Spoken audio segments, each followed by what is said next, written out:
We're just going to go through these last 12 picks. We'll try to take them a little bit quicker here, but I do want to get into kind of the depth of this class because I think there's some really interesting names even into the third round. And I think there's actually a great value here at the top of the board for Chris if he decides to go that way. Oh no, Paul's putting the pressure on me. So yeah, unfortunately, I don't watch film. I also am retired from producing content, but I do listen to a lot of podcasts, and I do scroll Twitter. So I know my pick here Act is like going to you've be been here Marshawn before, Chris. Lloyd. Come on. Oh, I have been here before. The people know. They've heard me. I'm going to take Marshawn Lloyd, Green Bay running back. When this was first picked, a lot of people were very disappointed in the situation because of, Josh Jacobs having a big 4-year contract with Green Bay. But if you look into the Josh Jacobs contract, it really is almost like 4 1-year deals where they have a bunch of different steps. They can just get rid of him if they want to. Yep. So, if Jacobs is, good, but Marshawn Lloyd's also showing a lot of potential, they might be like, hey, we can save a lot of money, get rid of Jacobs, and just throw Marshawn Lloyd into this honestly very productive Green Bay offense led by, a young quarterback with a lot of young growing receivers. I'm really high on this Green Bay offense coming into this year. It was really good at the end of last year with a bunch of young receivers where the coaching staff was really just rotating them to see just what they had in each guy. And after that year of getting to see where they have in each guy, they'll be able to put them in more defined roles. It should help the overall efficiency of their offense. Obviously, Josh Jacobs is in the way, but Marshawn Lloyd is, he's going to get carries. They're not going to just run Josh Jacobs at an 80% touch share or anything. They'll probably have him around 65, 70. And Marshawn Lloyd will be that second guy there. I think A.J. Dillon's basically dust. I'll take Marshawn Lloyd over him every day. And then you do have that, potential of them moving on from their starter and Marshawn Lloyd maybe taking over in 2025 or later. Yeah, I think it's a great note about the Josh Jacobs contract. It really is not a multi-year commitment. They can get out with very little dead money. And also Josh Jacobs wasn't good last year. He wasn't efficient, yeah. Yeah, I just mean like all the underlying metrics in terms of like tackle breaking and elusiveness and everything. Like he ranked really, really poorly. And he was coming off of his highest volume season. So, maybe it was one of those things where it's like he's kind of crashing down after taking a huge workload and maybe he can kind of recoup some of that. But typically, you start to see 26-year-old running backs like decline in efficiency. You don't always see them climb back up, even in a new situation. So I don't necessarily know how well Jacobs will do. I'm just saying it's not a foregone conclusion that he's just like an RB1 again. Like he might struggle. It's very much in the range of outcomes. Yeah, and I'm sure Ben can tell you just how bad the Raiders offense was last year. And there wasn't much threat past, the 10-yard line from the line of scrimmage for them. So Jacobs didn't have anywhere to go. They didn't have any quarterback play. Like they were rotating their quarterbacks. There's a lot of reasons for why. We also struggled on the line with run blocking specifically. Like we were actually a solid pass protection unit, and then we just like really didn't get that much push, especially at the start of the snap. So yeah, Josh Jacobs also doesn't need to be efficient to get, a lot of that volume. He does what the coaches want, and he's consistent. He's like, very, very fancy Devin Singletary, where like the coaches just love to have him on the field and just feed him touches. Like they're not looking for that explosive breakout guy. They're looking for the guy that's going to get them those churn yards. And that's what he does. And that's what he's good at. There are 2 other notes I'll give on Jacobs too, is that he's a good pass blocker. And I really think LaFleur loves him in the pass game too, because he's had like press conferences where he's mentioned that. And we don't want to fall for that trap. This isn't like a Josh Jacobs hype show or anything like that. But I do think that like he, like Chris was saying, he could be really inefficient and put up like a Rachaad White year where he like finds the end zone a lot because the offense scores a lot of points and he catches a lot of passes because he's actually pretty solid at that. So yeah, I think Jacobs, whether he is still a really, really good running back or not, I think he's really well set up to score points this year. But I do like the potential that could be Lloyd. It could be him as soon as next season. It's tempting. He's actually not the guy I meant, but I don't think it's a bad pick at all. Yeah. I prefer a different 3rd round running back. Goes by the name of Blake Corum. Oh yeah, I cannot believe he's fallen here in this draft. I was super surprised. I thought you might take him, Ben, at 211. To be honest with you, I almost did. I was really close. Yeah, I think everybody's aware that the 2023 version of Blake Corum wasn't great. He was pretty awful this past year, but he was coming off an injury. It's very possible that he could recapture some of that 2022 form when he was really good. We know that he can do everything. Like he can handle catching the ball. He can pass protect. Like I think that the Rams just drafted a Kyron Williams clone, and they now have an extra Kyron Williams in case something happens to the main one.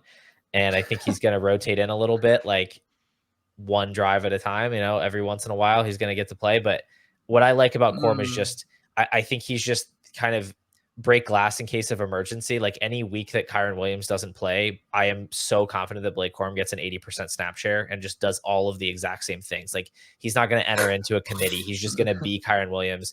You can play him as an RB1 He's going in fantasy. He's going to wear Kyron Williams' jersey and play.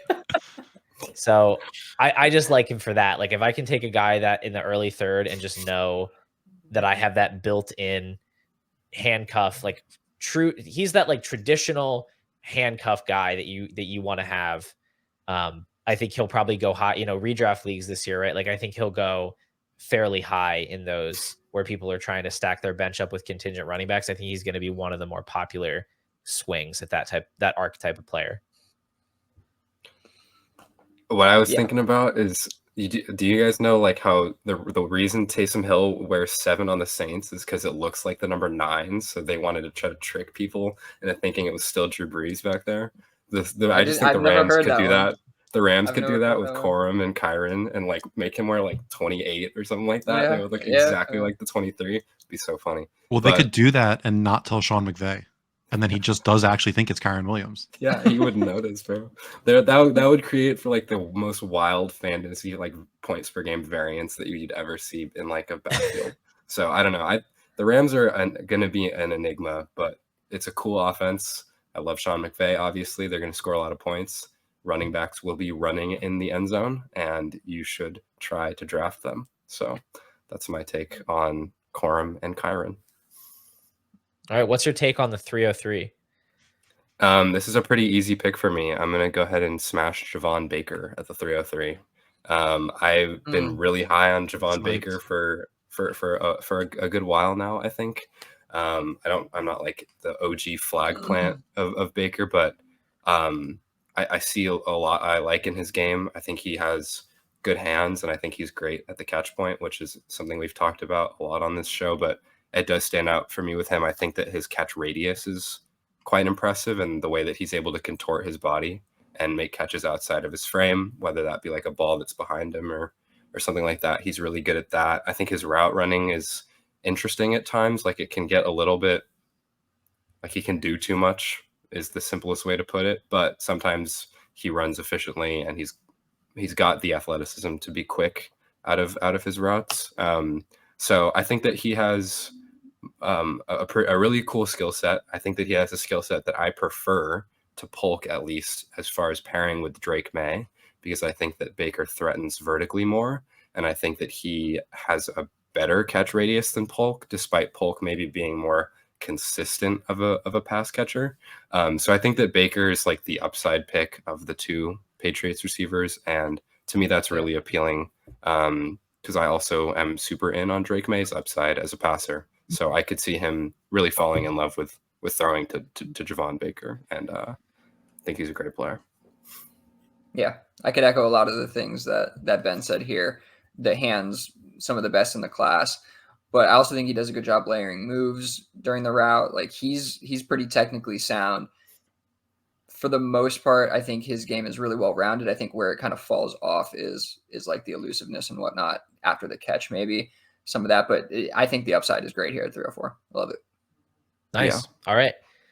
Perfect. So we got Lloyd, Corum, Baker, 3. And we've got Billy up here with the 4th pick. What do you think? Yeah, there's 2 guys. There's a couple. Actually, there's probably 3 guys in this range. But I think I'm going to go with the wide receiver factory, and I'll take Roman Wilson here. Yeah, I think that's a good one. Good DC, a clearly defined role on the team. He's going to take over. He's not Deontay Johnson. They're different players for sure, but he's going to take over that role where I think he's going to be a volume player. He's going to be good with the ball in his hands. He can also, he's more versatile than I think just a purely slot guy. I think they can push him to the outside at times. So I just think that he has a really good role with this team, and he's going to produce early on, and getting that in the third round is pretty strong for me. Like I think he has a safer profile than Javon Baker, not necessarily the upside, but I think he has a safer profile. Yeah, I would agree with that. I mean, I think and knowing he went in round 3, knowing the depth chart he's on, I'm not sure that the Steelers' reputation is actually deserved. I feel like they just draft a ton of wide receivers, and like some of them suck and some of them are great, but that's exactly fine. it. But that's fine. I mean, I'm not going to knock him for it. I'd be But more they like He's still good hit on him outside every of year. Pittsburgh. He's good outside of being in Pittsburgh, where they develop wide receivers well. I He think has he the- was yeah. good. He has the same first initial and last name as his quarterback, so that probably counts for something. Yeah, until week 3. I Until was gonna week say the 3, same yeah. thing. Get out of here. I don't buy it. I don't buy it. Well, the issue is he actually has no quarterbacks. Okay. Yeah. I'd No. rather hear that than Fields. be the Unfortunately, they let answer. Mason Rudolph walk, so yeah, No, they got it's no not. quarterbacks. Yeah, Fields isn't good. Russell Wilson just isn't good either. That's the only thing. Yeah. I think this is a great pick, and I love the value at 304 because the first question I have is where has he been going for you guys? Because I see him go at like 210 usually. Like he's I usually see him long go gone before. by the mid Agree. third. Yeah, I don't think I've seen him fall quite this far. I've seen Yeah. him at like like 212, 301, 302 kind of range. So that's definitely a good 208 in value one of on my him leagues. falling. My Yeah, next question typically I is, see Baker go a little bit later than him. yeah, does him being an Arthur Smith wide receiver 2 Mm. bump him or drop him for you? No, Because the for key in me, that I'm is kind wide of receiver like, 3. who is going to be their Olamide Zacchaeus? What if Yeah. it's Darnell Roman Washington. Wilson? He's going to be a real Mac Hollins for them for sure. Yeah, Yeah, that's what right, I'm right. saying, bro. Mac Hollins is a crazy pull because that's Wait, isn't it okay. Calvin Austin? Yeah, bro. That's That could be it. Calvin Austin Yeah. and Darnell Washington. No, they're gonna Between pop off passes for from Justin sure. Fields. It's the Atlanta Yeah, Falcons dude. offense. The Yeah, dream dude. team. The dream team. That's wild. Did they bring in Cordero Patterson yet, or was that just they like a did. dream I had? They did. They brought him in. They legitimately Oh, good, did. they did. All right, perfect. Dude, I hope I have like no Steelers in my portfolio by the start of the season. I don't want to watch any Steelers games. Perfect. All right, Chris, you're up here at 305. What do you like here on the board? Well, I'm sitting here looking at running backs that were drafted in round 6, and then a wide receiver that was drafted 3.01. So I'm just gonna take the wide receiver. Oh yeah, that's a Perfect. good call. Malachi Corley. I'm so happy. Yeah. Nice pick. That's who I was wavering between with Roman Wilson, by the way. Yep, I would have taken whoever you didn't take there, then Billy. The screen Um, machine himself, Malachi Yeah, Corley. am Ooh, I I like that. mistaken in that he could just be the Jets wide receiver too? You're not mistaken at all. Like, I think he that's- instantly is the wide receiver too. Well, except for Rogers fetish with Alan Lazard, but yeah, Malachi Corley. Wow, like, this is Mike Williams erasure. What the heck? I mean, is Mike Williams going to play more than 2 games? Like, that's somebody I've actually never seen True. play all season. Whoa. Erase himself. I just think, Malachi Corley on the Jets could be the wide receiver 2 for Aaron Rodgers. I mean, this is an immediate value bump if I've ever seen a potential for one. Absolutely. Well, let me just say the only thing in terms of like, will he be the wide receiver too? I think at the very least he has a super clearly defined role that is not going to clash with anybody outside, like not even Especially Garrett not Wilson, Mike Williams. but definitely not Mike Williams either, right? Yeah. So he has a role I think that he can instantly just fall into, and if he's good enough, he'll outplay Mike Williams for sure. Yeah, Mike Williams is going to have like an 8 out of 20, and Malachi Corley is going to have an 8 out of -2. So they're not going to be Jeez. anywhere near each other on the field.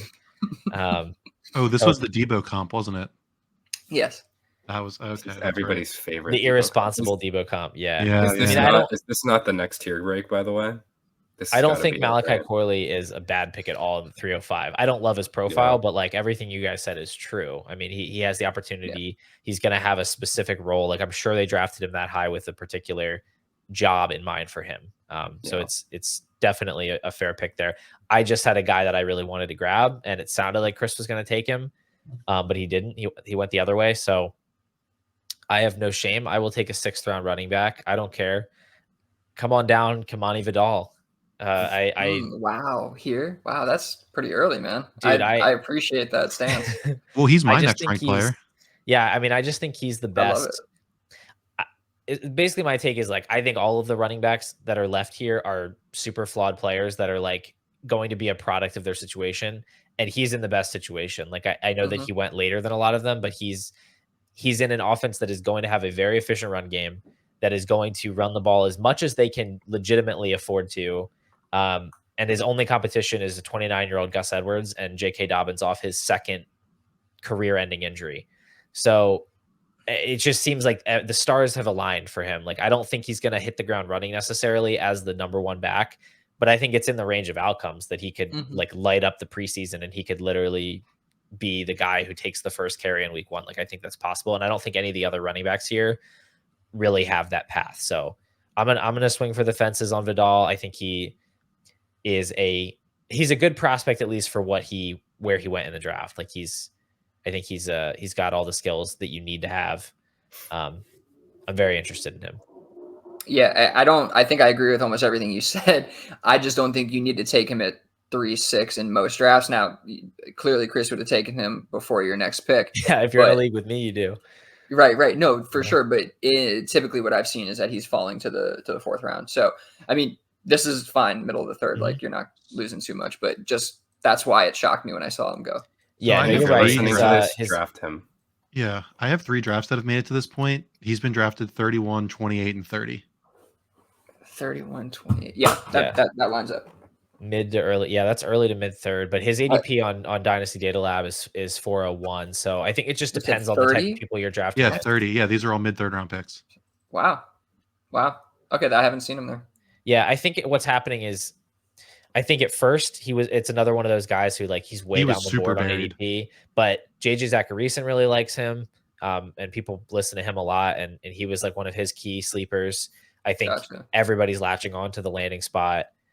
So I think he's one of those guys who's a riser. I think rookie drafts that come later in the offseason, he's probably going to go like 301, 302. That's my take on the situation.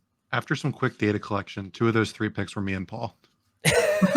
so all right, take it with a grain of salt. Self-fulfilling prophecy. Nice. Yeah. No, I get what you're saying, Billy. I definitely get it. Yeah. Okay, good. I knew he wasn't coming back to me though, and I wanted to take him. So that's fair. That's fair. Yeah. All right, Ben. All right. Are we finally going to get you to take a running back? No. Nope. I'm gonna take Jalen McMillan here. Oh man, you couldn't leave him for me. Yeah, that's a great pick. Yeah, great pick. So out of that group of running backs that that probably are gonna go on a run right here, I really just don't want to be the one picking any of them. So in most of my drafts, I've been like loading up on receiver. This isn't a running back class that I want to buy into, especially with how good the 2025 class looks. On the other side of things, I have a lot of 2025 first in my portfolio. So I've been really my focus this year has been almost fully on this receiver class. And to bring it to McMillan, I think that he's a super strong prospect. He was producing at the same rate as Rome Odunze for their whole college careers until he got hurt this year. And then Odunze broke out. He was pacing ahead of Polk as well while they were playing together earlier in the season. Obviously, things didn't go the way that we wanted for McMillan, but I still think that he's got a lot of strengths to his game that I like. I think he's a really smooth mover, good separator, good hands. Does a lot of things well, very well-rounded, and I think that he can also translate inside or outside, which I think is a pretty big plus. I worry about the opportunity in Tampa. Obviously, that's the big question. And I think that if he had gone somewhere with a clear path to targets, he wouldn't be available in the mid to late third. But yeah, I'm happy to scoop him up here, and hopefully he can get a shot. I was going to ask you if you thought that he could play outside, because he had the highest slot rate, at least in 2023, of any wide receiver in this class. Yeah. And so, I know they have Polk and Odunze, and that was just the role they put him in, but I didn't know you think he can play outside, because that's the thing that gives me pause with him, is if he's a slot only player, it's hard to get excited about the upside. Yeah, the lack of explosiveness makes me a little worried about putting him on the outside, but I'm not that worried about him being able to physically handle it. I think that he could put a little bit more onto his frame for sure. He's a little wiry, but I think that he's not too small that he can't hold up against press. So that wouldn't be the concern for me putting him outside. It would more just be I probably have a faster option who can provide me more of a vertical threat up the sideline. If you're running like a must outside release go, I don't think Jalen McMillan is like really providing that much of a threat to your boundary safeties up at the top of the field on that. So Okay, gotcha. That's some good info. yeah. I do like the player. It's interesting. It seems like people are split on the running backs because I've heard some people say like, yeah, I don't really want to be taking these running backs. It's not a great class. And then people like me and other analysts like Jacob Sanderson like really in on the running backs late here. And it's not even about that I think that they're really good. It's just I think that there are a lot of them that landed in spots that intrigue me, like if they find opportunity for themselves. And that's ultimately what I am chasing with these third and fourth round picks, like knowing that you can get a running back that could go on a run for 4 or 5 weeks where you can put them in your RB2 spot and you can get production out of them. And maybe that's just because I like to build teams that are kind of fragile at running back, kind of zero RB or hero RB teams where I just want to stock up my bench with these guys. But it seems like we're getting kind of a reset in a lot of the backup running backs across the league. It seems like a lot of these guys, like a Bucky Irving or a Ray Davis or Kamani Vidal are stepping into like clear backup roles where I can very easily picture how they get into my lineup. Whereas somebody like a McMillan or Corley, like it's harder for me to see like what the use case is going to be for them in the immediate term, which is why I haven't really prioritized them. Yeah, I see that with McMillan a little bit more than Corley in terms of having like weight. But yeah, I think what you're getting is typically people are more intrigued by like the third round profiles at wide receiver, like Corley, McMillan, than the sixth round of like a Vidal or Vidal, however you say it. So, I don't hate your reasoning or anything. I just think that's kind of what we're seeing happen. Yeah, I think it's two different ways to build teams. Like I remember hearing Scott Barrett on a podcast talking about how he rosters like 4 running backs on his whole team. Like he just gets like 4 good running backs and then he fills up his bench with wide receivers. And I heard that and I was like, that makes no sense to me. That goes against everything that I ever do in Dynasty. Like I've always heard, you get your stud wide receivers, you load up with the contingent running backs.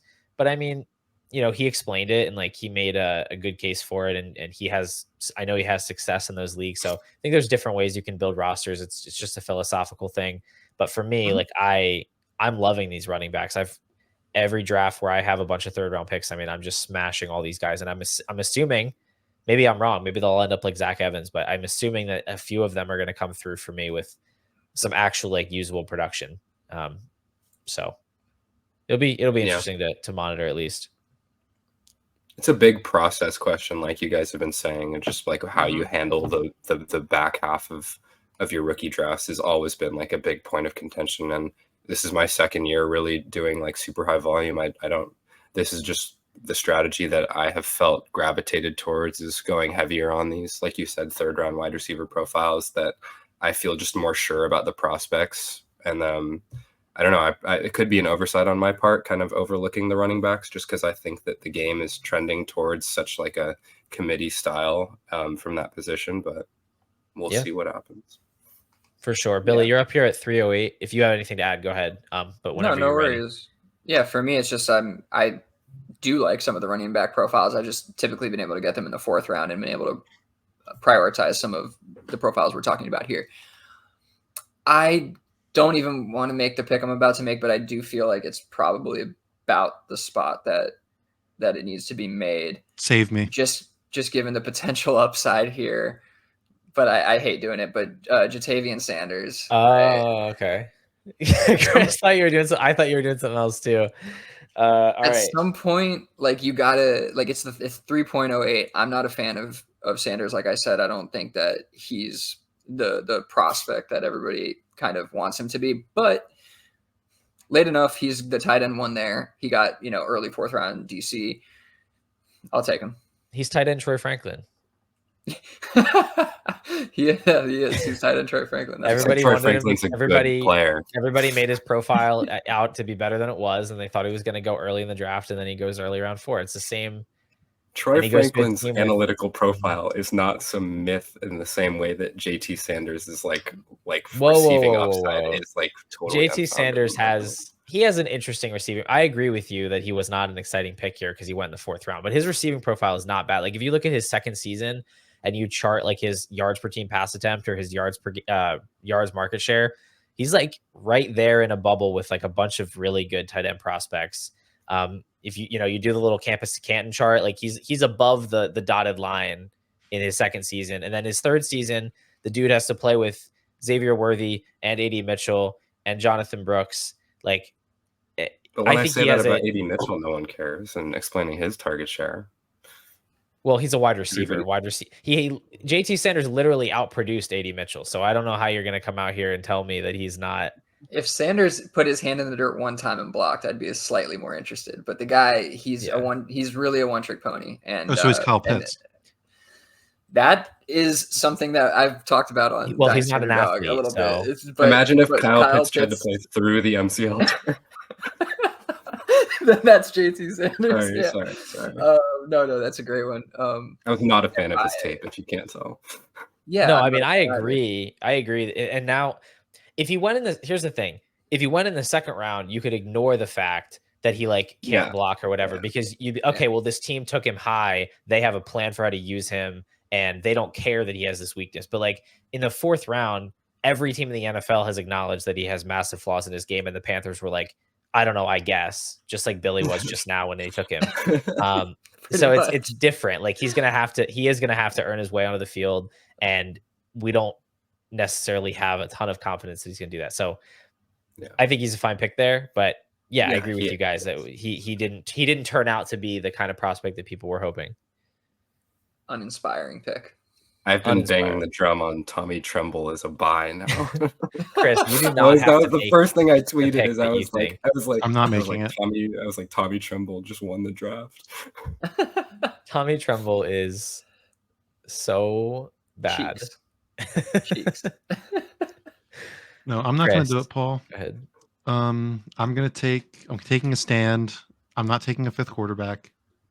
I'm going to take Ray Davis. Yeah, I knew you were going to do that. Because he's going to walk into one of the best offenses in the league with a running back that shouldn't have goal line duties and take those from him.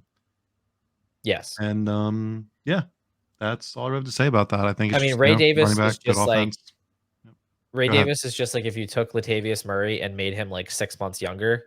That's how you would get Ray Davis. 6 years. 6 months. How? 6 months. How old is Ray Davis?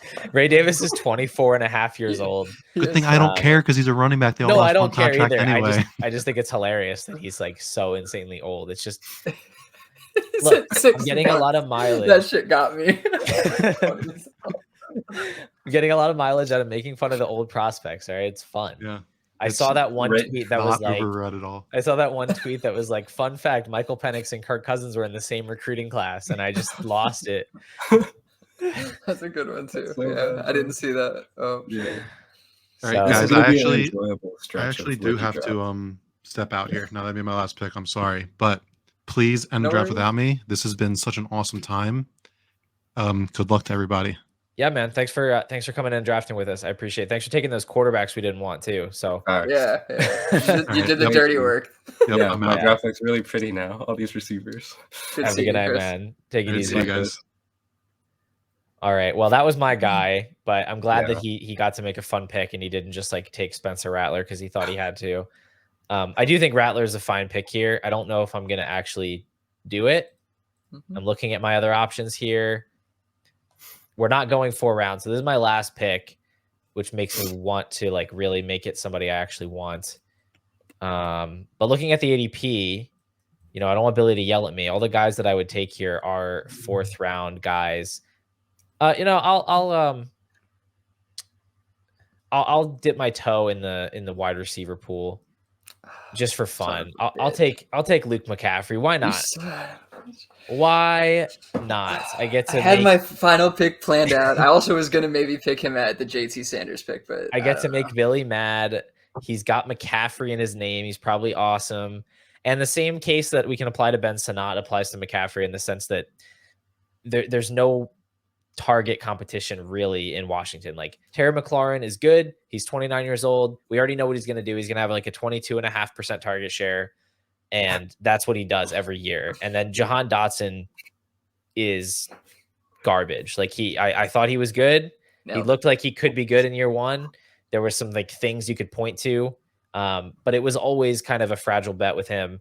Year two, he comes out. He's basically the one of the least efficient wide receivers in the NFL. Sam Howell like basically threw for 5,000 passing yards, and Jahan Dotson couldn't have any kind of fantasy contribution. So it's wide open there. He could come in and be the wide receiver too if he's good. I think it's worth the pick here in the late third.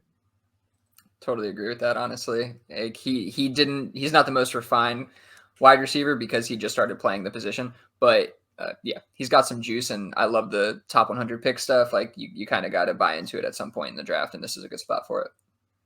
Yep. Yeah, McCaffrey's a good all around sort of skilled receiver. There's really not much I have to add about him for sure. Sweet. All right, Ben, you get to make your last pick here at 311. Yeah. You can go anywhere you want. You mentioned my guy, and my heart dropped for a second there, but I'll take Spencer Rattler at the 311.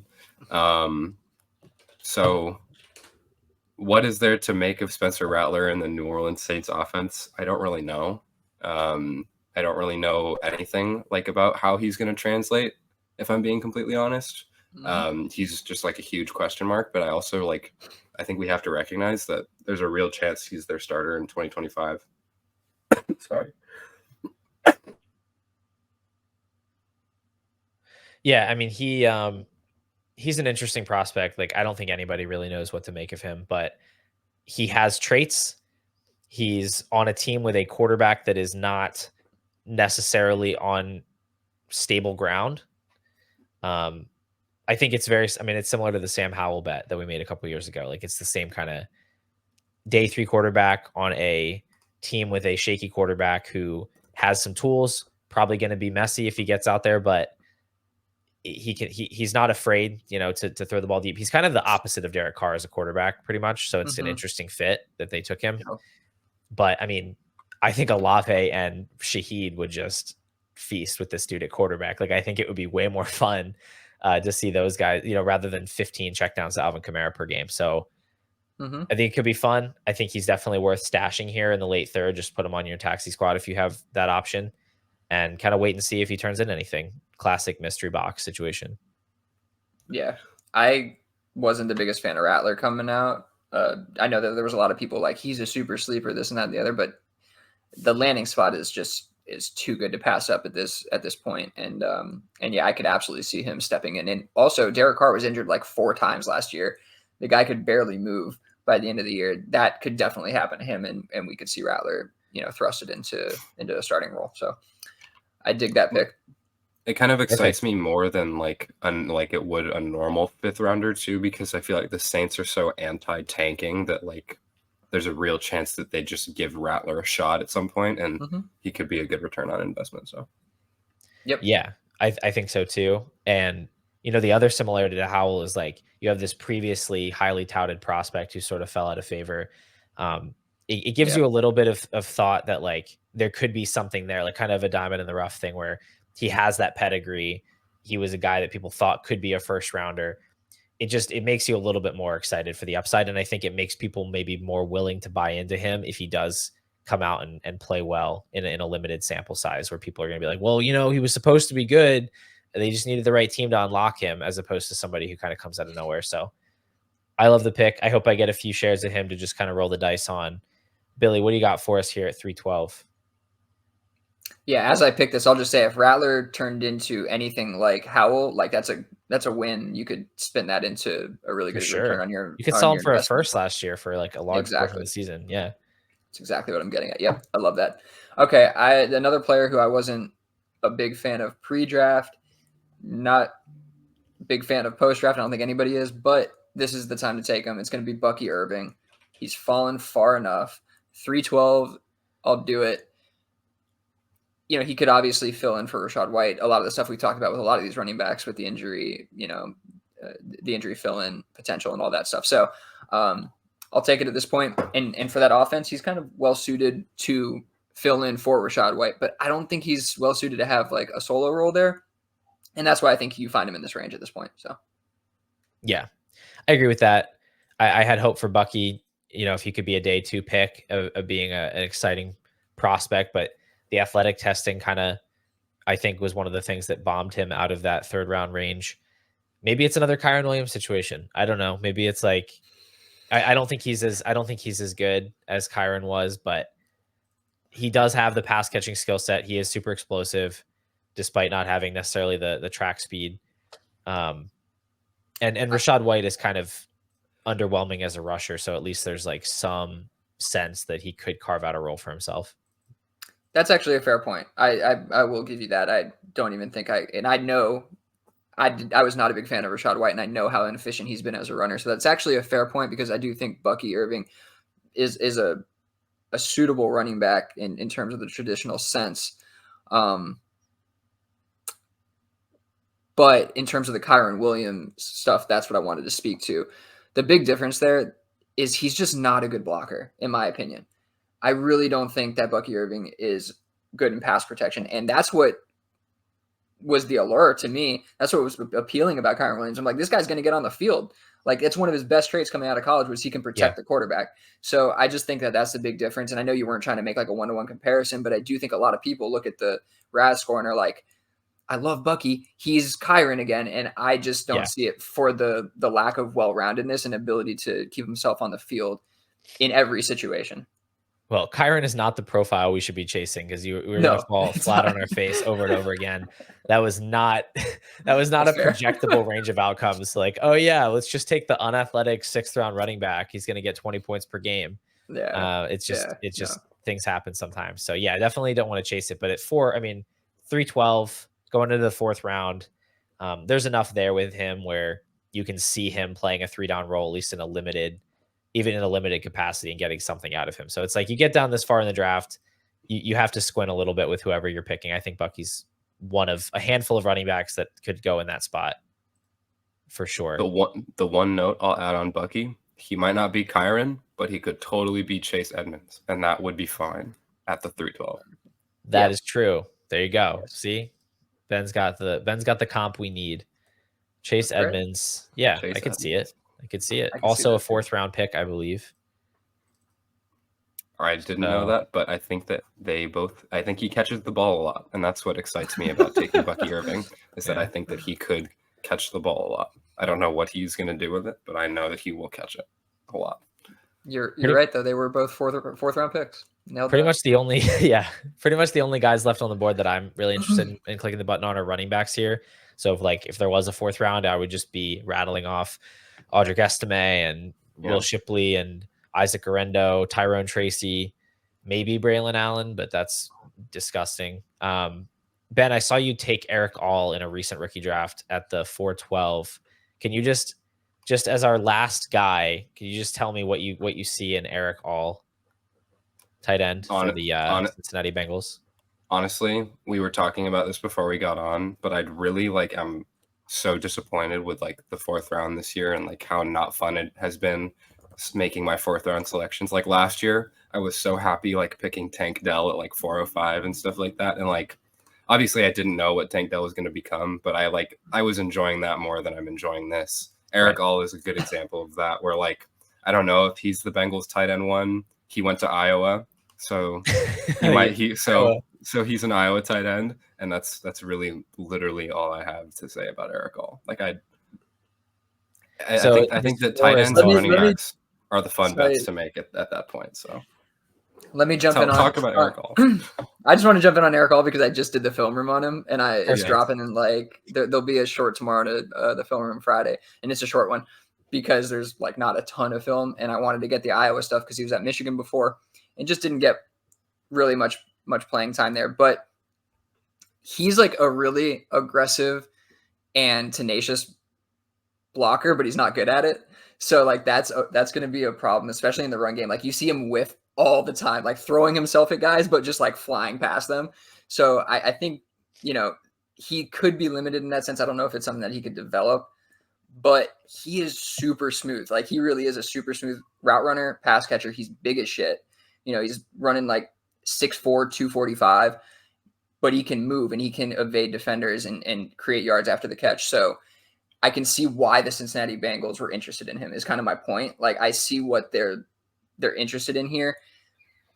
I just wonder if he can keep himself on the field. Like that's what I'm always looking for with these later round tight ends. Anyway, can you keep yourself on the field? And I just really question that in terms of the blocking. But I think that with his profile, 4th round pick in the NFL draft, going into the Bengals, he should be a 4th round pick in your rookie drafts. Yeah, man, I love that. That's a good one. Good call. I haven't got him yet, but maybe I'll try to snap up a few shares. 3rd round tight end. Why not?